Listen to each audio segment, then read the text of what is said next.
Hello friend, मैं हूं अत्परम ताड़िया और आपका स्वागत है हमारे यूट्यूब चैनल टेक्निकल अत्परम पर।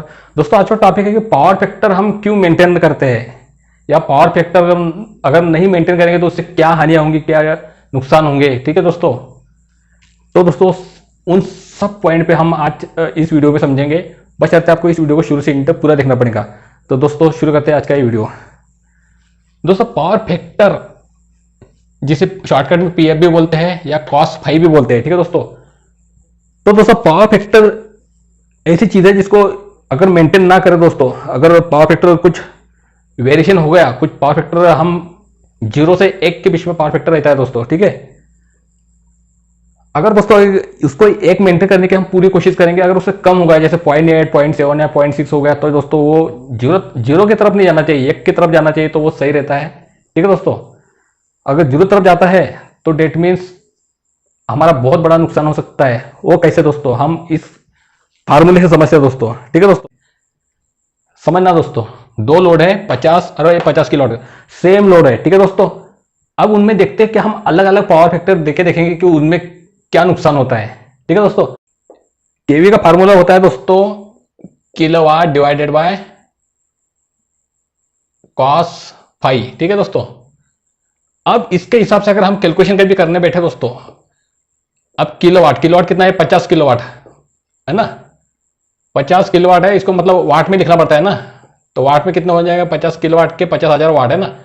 ठीक है, डिवाइडेड बाय पावर फैक्टर मान लो 0.8 पकड़ के चलते हैं। ठीक है दोस्तों, ठीक है 0.8 पकड़ के चलते हैं। ठीक है दोस्तों, आप इसका कैलकुलेशन करके देखो दोस्तों कितना होगा।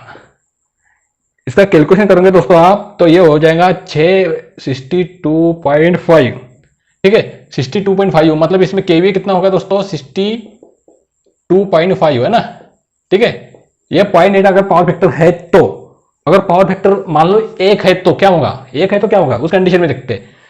पावर फैक्टर अगर उस कंडीशन में अगर 1 है तो ये 50,000 तो मैंने लिख दिया। ठीक है, 50,000 हमारा वाट है, 50,000 वाट मतलब 50 किलो वाट है ना, किलो मतलब 1,000। ओके, ठीक है, अगर यहाँ पे मैं पावर फैक्टर 1 लिख देता हूं, यहाँ पे 0.8 लिखा था, यहाँ पे 1 लिखता हूं, तो कितना होगा दोस्तों, कितना आंसर आया इधर, 50,000 आया ना।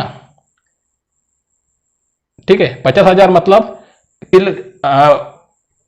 ये इतना आएगा दोस्तों, 625, ये इसका आंसर ये आएगा।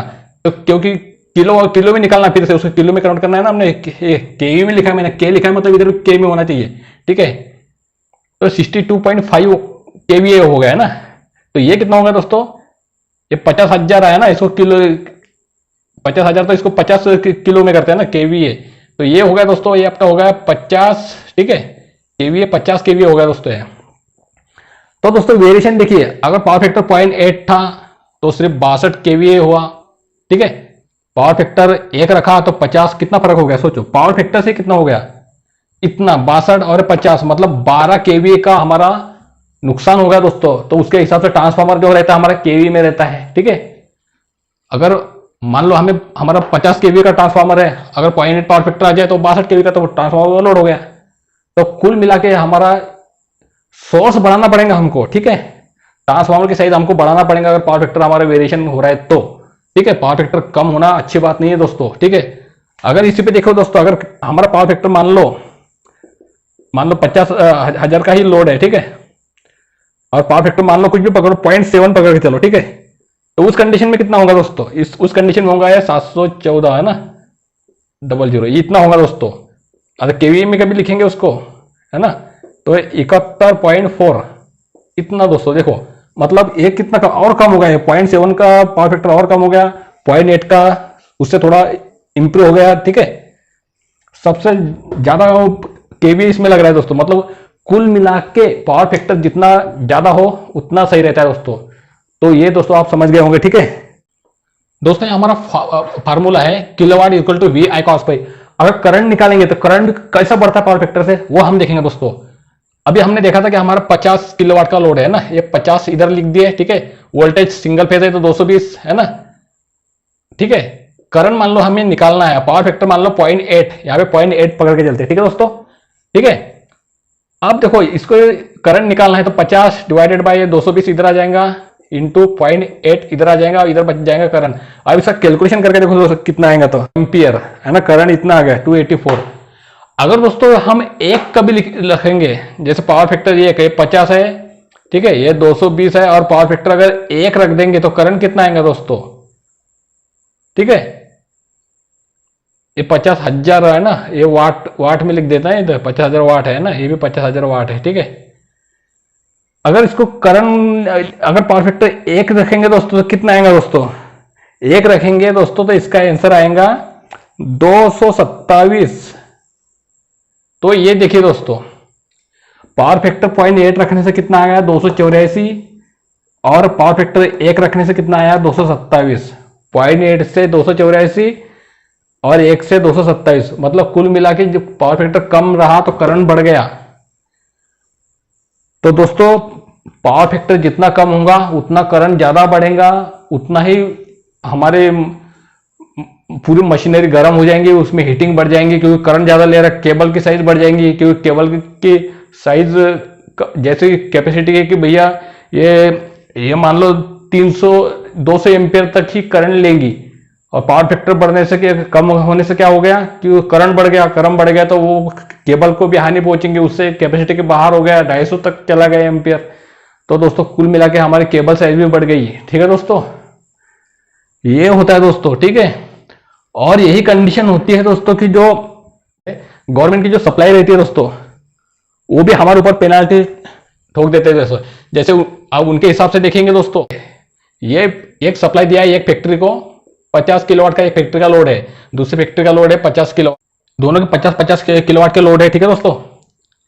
अब मान लो एक ने 0.8 पावर फैक्टर मेंटेन किया और एक ने 1 मेंटेन किया, ठीक है।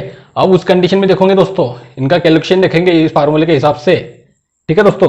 तो करंट कितना हो जाएगा दोस्तों, 0.8 जो रखा है तो इसका होगा 284 एम्पियर आएगा, इसका 284 आएगा, और जिसने ये रखा है उसका 227 आएगा। तो कुल मिला के बात ये हुई दोस्तों कि इसको 284 देना पड़ रहा है, इसको 284 एम्पियर ले रहा है और ये 227 ले रहा है, ठीक है। तो कितना वेरिएशन है, ये करंट ज्यादा ले रहा है, तो फिर ये बोलेगा भैया ये इतना करंट हम कहां से ले, हमारा तो एक कैपेसिटी के बाहर चला गया। तो ये बोलते हुए मेरा तो 50 किलोवाट का लोड है, इसका भी 50 किलोवाट का लोड है, लेकिन ये करंट ज्यादा ले रहा है, तो कुल मिला के इतना तो फिर बैकअप देना पड़ेगा गवर्नमेंट को, ठीक है, गवर्नमेंट की सप्लाई जो भी आती है। तो ये इस गवर्नमेंट को क्या करना है, फिर अपना सोर्स का कैपेसिटी बढ़ाना पड़ेगा, ठीक है। अब वो इसके बनने के लिए अपनी कैपेसिटी क्यों बढ़ाएगा वो, जबकि इनका भी कोई फायदा नहीं है उसमें। 284 ये तो लॉस में गया, जबकि उसका 50 किलोवाट का ही लोड है, और इनका देखो, इनका मेंटेन रहा 227, तो फर्क नहीं, और इनका 284, तो इतना तो वो लॉस में गया ना, 227 के ऊपर जितना भी है वो लॉस में गया सब, ना इनका फायदा ना उनका फायदा, कुल मिलाकर दोस्तों। तो ये चीज़ होती है कि गवर्नमेंट पेनाल्टी लगाती है दोस्तों बड़े बड़े फैक्ट्रीज में, तो इसीलिए हम पावर फैक्टर मेंटेन करते हैं, एपीएफसी पैनल लगाते हैं, कैपिटल बैंक लगाते हैं, ठीक है दोस्तों। तो दोस्तों ये सब चीज़ें मेरे हिसाब से आपके समझ में आ गई होंगी, आपका फंडा क्लियर हो गया होगा। अगर दोस्तों फिर भी कोई कंफ्यूजन रहता है तो मुझे कमेंट्स कीजिए, ठीक है। और मेरा वीडियो अच्छा लगा हो दोस्तों तो लाइक कीजिए, सब्सक्राइब कीजिए, ठीक है दोस्तों। Thank you.